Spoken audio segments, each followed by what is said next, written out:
السلام علیکم فاطمه ولاګ مروت می ویلکم او واړو ته وایم چې په خیر راغلو په خیر رالو او ماشاءالله نن خو مې دا باغ چې کچن باسلی ده او ما ته امید ده چې تاسو به دا ما باغچم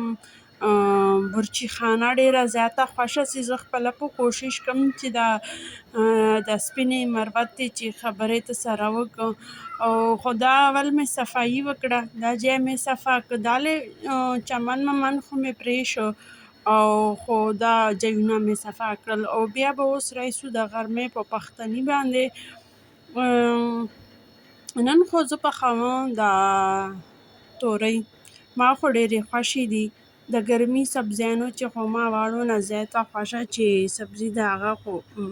تورۍ دي، خو ما بچیو ډېرې زیاتې نه دي خوښې. زه خو چې دو ته چېرته دو خو داسې نه وډارسي لکه دو ته زه چیرې داسې CSS پرچه ورکړ لا داسې میتس پرچه ورکړ او دو ونه داسې موډ جوړ کړي چې لکه موږ ته خو دا پرچه نه راځي، دو د توریو ته داسې موډ جوړ کړي. د هغه مې جګه وکړه د میتس پارچه مې جګه درته یاده کړه چې د میتس پارچه ماته خپله ډېره به ګرانه وه. اوس مې نه پرېږدی پارچه، خوب چې راشي کله کله داسې ډېره په سر په سختۍ ککړی کله یې وکړه بیا چې ګورو بیا نه ایستلی، خوبونه دغسې که نه الټه پلټه یې سره پښې نه ایږدي،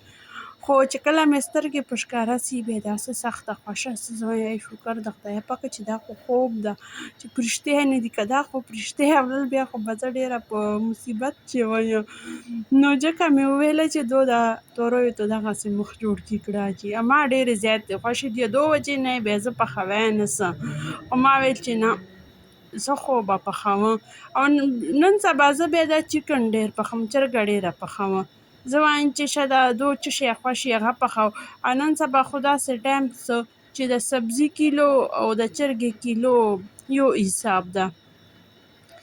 ډېر که لږ غوندې فرق یو حساب ده، خو زه همیشه دا ده په خپل پښتني طرف ته واپس راځو. د پښتني توریو چې جوړه سبزیانې دي لکه هغو ته زه پیاز او ټماټر ډېر نه سره کړم، لږ مې هلکي غوندې پیاز ورته سره کړل، بیا مې سیخ ټماټر واچول، مسالې به واچو او تاسو ته به ډېر خوند درکوي. ما باغ برچی خانه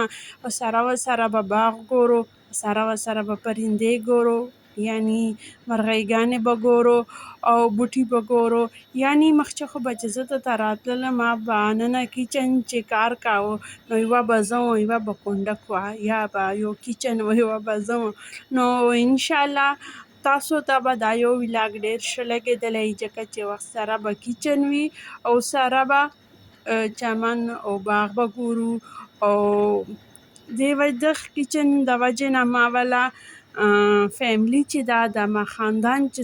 دا زیات څه داسې زیات څه چې د ما خاندان چې بوټي راغلل، ما خاندان چې مرغۍ راغلې، ما خاندان چې به پیشیانې راځي، ما وله یوه مانو میډم د راځي دلته، نو یعنی ما ول خاندان چې څه اوس تر څه اوس به تاسو ته د کتنو د خوند د اخیستنو د باره به ډېر شیونه میلاو کېږي او دا کچن خو ما سیټ کړم خو دا به ورو ورو نور سیټ کېږي او موسم ډېر مزدار ده، کله لمر او کله توره، د لمر او تورې دا مقابله ده، کله یو په بر سي کله بل روخیږي او سره مې د غرمې مړۍ په اچولې ده. خو دا مې وی چې تاسو که خوښ وي ما دا ویلاګ نو بیا لایک یې کو، سبسکرایب کو، شیر یې ډېر کو، یو ترلاسه ورسوو ځکه چې دا یو ویلاګ پسې شاته ډېر محنت ده او اول انسان خپل